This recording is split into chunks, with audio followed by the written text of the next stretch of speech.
Jemi tashmë në pjesën e intervistave ku fillimisht kam trajnerin e skuadrës mysafire të klubit basketbollistik Raveci 029, kryetrajnerin Bojar Loci. Trajner, një ndeshje shumë e mirë që nga fillimi e morët e bërsin, madje patët edhe më të lartë deri në 21 pikë.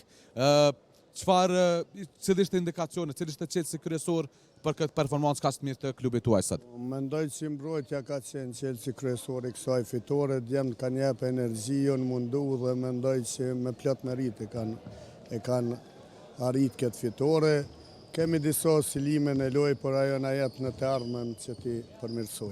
Trajner, e pamin çerekun e katërt, në mes çerekut të katërt një rënje të klubit të skuadrës së Ravecit, a ndikoi lodhja apo ndoshta edhe një rënje koncentrimi apo një festë e hershme ndoshta lojtarëve tuaj? Mendoj që fokusimi nuk ka qenë aq i duar kur kemi humbur 11 gjujtje të lira, do me thonë fokusimi dhe koncentrimi kanë qenë ato dy faktor kryesor për atë rënje në pjesën e tretë. Mirë po ata prapu këndellën tregun që dojnë fitoren më shumë sonte, posaçërisht në këtë lojë dhe mendoj që me plot merit ta lojtare meritun këtë.